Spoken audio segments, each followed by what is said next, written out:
नाही, माझ्यावर जे टीका होतात त्या अत्यंत चुकीच्या होतात आणि समाजानं माझ्यावर टीका केल्याने हा मोर्चा मुळात महेश बेडकरच्या सन्मानार्थ मोर्चा निघाला होता आणि तो प्लॅटफॉर्म साधून त्या प्लॅटफॉर्मवर येऊन काही लोकांनी माझ्यावर विनाकारण राजकारण टीका जो केल्या, तर ते विरोधकांना टीका करायच्याच असतात. त्याच्यामुळे मी त्यांना त्यांच्याबद्दल काही बोलणं योग्य नाही. पण महेश बेडकरबद्दल मी निश्चित म्हणेन की महेश बेडकरनं यापुढेही म्हणजे भ्रष्टाचाराला वाचा फोडावी, कुठं जर काही कामं चुकीचे होत असतील ते करावं, त्याचा मला पाठिंबाच राहील त्याला माझा.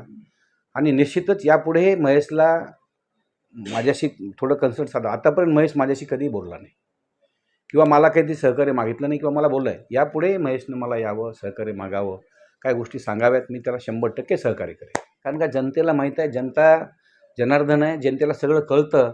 त्याच्यामुळे उलट मी सांगतो ते ह्यामध्ये त्यांचीच गेलेली आहे, जी काय त्यांचीच गेलेली आहे. त्याच्यामुळे त्यांनी बोलण्यामुळं मला काही फरक पडला असेल असं होत नाही. त्यांनी बोलल्यामुळं जनतेत हसू त्यांचं झालेलं आहे, ज्यांनी माझ्यावर टीका केली. टीका करणारे समाजाचे नव्हतेच, धनगर समाजाचं एकही नाही टीका करणार. आणि कोणत्या धनगर समाजाने माझ्यावर काही टीका केली बी नाही. थोडंले इतकं तर थोडंले बोलत असतं. ते बौद्ध समाजाचे जे काय होते त्यांना मी ओळखत पण नाही आहे कोण आहेत ते. त्याच्यामुळं माझा खरंच मी ओळखत, मला अजिबात काहीच माहीत नाही. मी तर अधिवेशनामध्ये होतो ना, मला कळालं, खूप लेट कळालं मला. हे मोर्चा चालू आहे त्याच्यानंतर मला कळालं की मोर्चा यासाठी चालू आहे. आणि त्याच्यामध्ये मला मोर्चासाठी मला 1-2 फोनही केले होते किंवा तुमचा पाठिंबा आहे, म्हणजे 100% पाठिंबा आहे.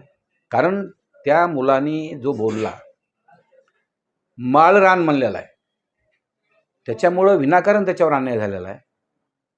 तो तसं ते जे वाक्य बोलल्यामुळं जे त्याला मारहाण झाली, ते वाक्य बोललेलाच नाही तो.